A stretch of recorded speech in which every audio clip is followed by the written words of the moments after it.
CM Kejriwal ने press conference की और केजरीवाल ने प्रधानमंत्री मोदी पर गंभीर आरोप लगाए।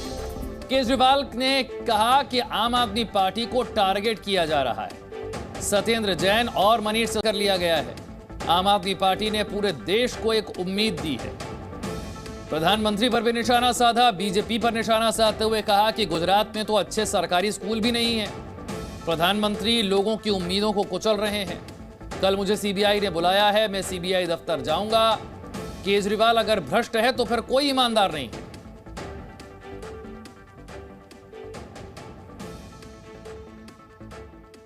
आज मैं इस प्रेस कॉन्फ्रेंस में कह रहा हूं कि 17 सितंबर को शाम को 7 बजे मैंने नरेंद्र मोदी को 1000 करोड़ रुपए दिए थे। कर लो गिरफ्तार उनको। ऐसे तो कोई भी इस देश में खड़ा होकर कुछ भी कह देगा। मैं कह रहा हूं कि नरेंद्र मोदी को 17 सितंबर की शाम को 7 बजे मैंने 1000 करोड़ रुपए दिए थे। गिरफ्तार करोगे इस बेसिस पे नरेंद्र मोदी को? भाई मेरे पास कुछ सबूत तो हो कहने का। कोई तो मैं कहूंगा भाई मेरे पास ये सबूत है, मैंने दिए थे। ऐसे ही कोई कुछ भी खड़ा होकर कह देगा और गिरफ्तार कर लोगे। 100 करोड़ रुपए दिए, 100 करोड़ रुपए दिए गोवा चुनाव। अरे कहां है सबूत? कोई सबूत नहीं है। ये पॉलिसी इतनी शानदार पॉलिसी थी, ट्रांसपेरेंट पॉलिसी थी, जो भ्रष्टाचार खत्म कर देती पूरे के पूरे शराब सेक्टर में। ये इस बात से साबित होता है कि ये पॉलिसी जब पंजाब में लागू की गई, पूरी कॉपी पेस्ट पॉलिसी है, जब पंजाब में लागू की गई तो इस पॉलिसी से 50% रेवेन्यू एक साल के अंदर बढ़ गया। कल इन्होंने मेरे को बुलाया है, मैं जाऊंगा कल सीबीआई में। और मैं फिर से अंत में यही कहना चाहता हूं कि प्रधानमंत्री जी, अगर केजरीवाल चोर है, केजरीवाल भ्रष्टाचारी है, तो इस दुनिया में कोई ईमानदार नहीं है। तो एक तरफ बीजेपी है जो आरोप लगा रही है और दूसरी तरफ आम आदमी पार्टी इन आरोपों को नकार रही है। बीजेपी आरोप लगाती है कि शराब ठेकेदारों से आम आदमी पार्टी का रिश्ता क्या है, उन्हें फायदा क्यों पहुंचाया गया। केजरीवाल कहते हैं कि बीजेपी चिल्ला चिल्लाकर झूठ बोल रही है। बीजेपी कहती है कि आरोपी से केजरीवाल ने बात क्यों की फोन पर। केजरीवाल कहते हैं कि सीबीआई तो सारे काम छोड़कर हमारे ही पीछे लग गई है, फिर भी सबूत कोई मिल नहीं रहा। बीजेपी कह रही है कि कट्टर ईमानदार कट्टर बेईमान साबित हो रहे हैं।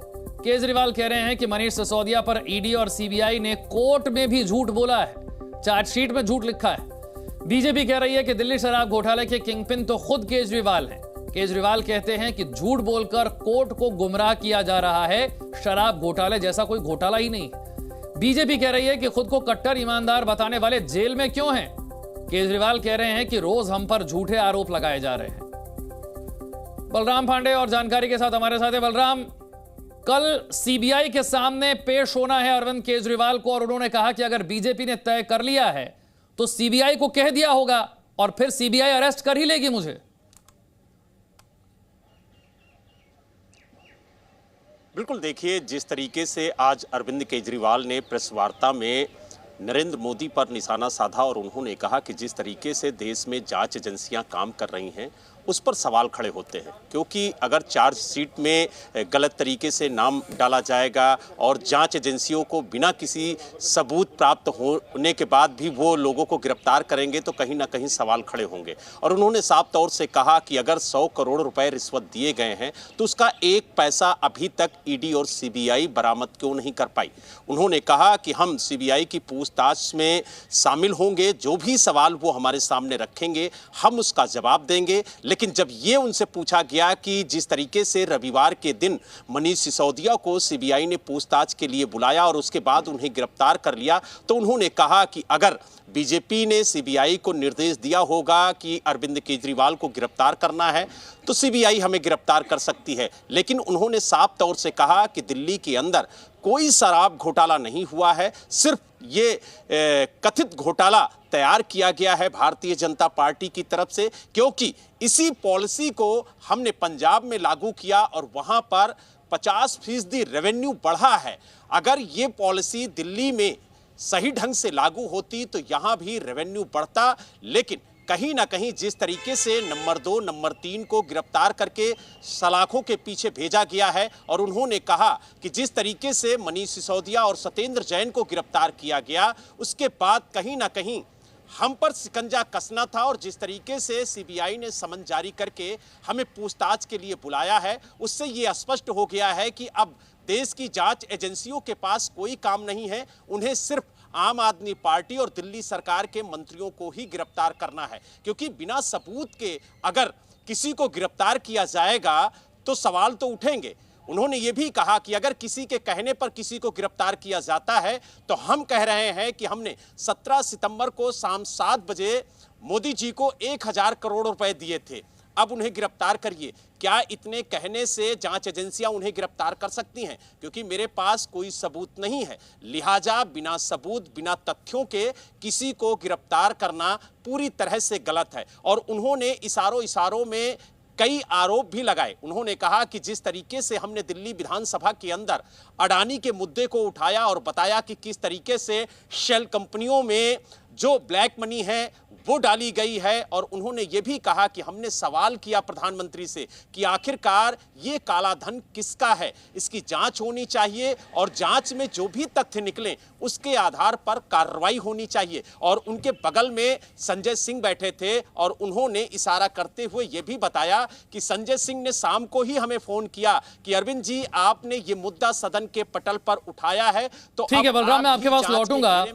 और क्या बातें कही गई प्रधानमंत्री को लेकर, किस तरह से आरोप लगाए गए, जरा ये भी दर्शकों को समझाते हैं।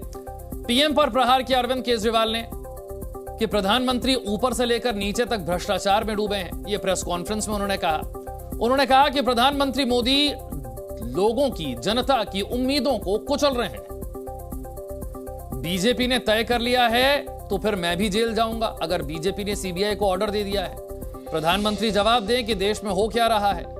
अरविंद केजरीवाल ने प्रेस कॉन्फ्रेंस में ये बातें कही हैं। उन्होंने ये भी कहा कि प्रधानमंत्री के इशारे पर ही सीबीआई सारा एक्शन लेती है, सीबीआई की सारी कार्रवाई प्रधानमंत्री के इशारे पर ही हो रही है।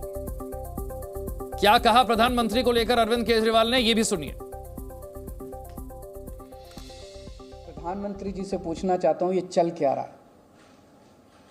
जहां कोई घोटाला नहीं हुआ वहां पे कोशिश की जा रही है जबरदस्ती करके, लोगों से जबरदस्ती करके, मार के, पीट के, धमकियां दे के बयान लिखवाने की। एक व्यक्ति है, उससे कहा गया कि कल देखते हैं तेरी बेटी, उसकी 2 जवान बेटियां हैं, कल देखते हैं तेरी बेटी कॉलेज कैसे पहुंचती है। ये जांच चल रही है इन लोगों के। एक व्यक्ति है, उसके वकील ने कोर्ट में खड़े होकर कहा कि मेरे मुवक्किल के ऊपर दबाव डाला जा रहा है कि दिल्ली के पॉलिटिशियंस का, कोर्ट के अंदर खड़े होकर उसने बोला कि मेरे मुवक्किल के ऊपर दबाव डाला जा रहा है कि आप दिल्ली के पॉलिटिशियंस का नाम लीजिए। ये इनकी जांच चल रही है। इस सारी जांच करने के बाद, 1 साल जांच करने के बाद ये आरोप लगाते हैं कि 100 करोड़ रुपए की रिश्वत ली गई और दी गई। बलराम मेरे सहयोगी और जानकारी के साथ जुड़े हैं। बलराम, प्रधानमंत्री को भी नहीं छोड़ा अरविंद केजरीवाल ने तो। बिल्कुल, देखिए इस प्रेस वार्ता में उन्होंने एक के बाद एक कई गंभीर आरोप लगाए। उन्होंने कहा कि ये जो गिरफ्तारियां हो रही हैं दरअसल ये शराब घोटाले के तहत नहीं हो रही हैं, ये गिरफ्तारियां हो रही हैं आम आदमी पार्टी के बढ़ते हुए कदम को रोकने के लिए। क्योंकि उन्होंने कहा कि देश को एक उम्मीद आम आदमी पार्टी ने दी है कि उसे बेहतर स्वास्थ्य सुविधा मिलेगी, उसे बेहतर शिक्षा मिलेगी और उसे जल्द से जल्द ज़्यादा से ज़्यादा रोजगार मिलेगा। और इन्हीं उम्मीदों को कुचलने के लिए प्रधानमंत्री जी सीबीआई और ईडी का सहारा ले रहे हैं। हमारे नंबर 2, नंबर 3 को पहले ही गिरफ्तार कर चुके हैं। अब हमारे आगे पीछे शिकंजा कसा जा रहा है ताकि हमें भी सलाखों के पीछे डाला जाए। लेकिन उन्होंने साफ तौर से कहा कि हम डरने वाले नहीं हैं और चाहे ईडी हो या सीबीआई हो, हमें पूछताछ के लिए बुलाएगी, हम पूछताछ में शामिल होंगे। और साथ ही इशारों में उन्होंने ये भी कहा कि अगर बीजेपी ने कहा होगा, निर्देश दिया होगा सीबीआई को कि अरविंद केजरीवाल को गिरफ्तार करना है, तो वो हमें गिरफ्तार भी करेगी।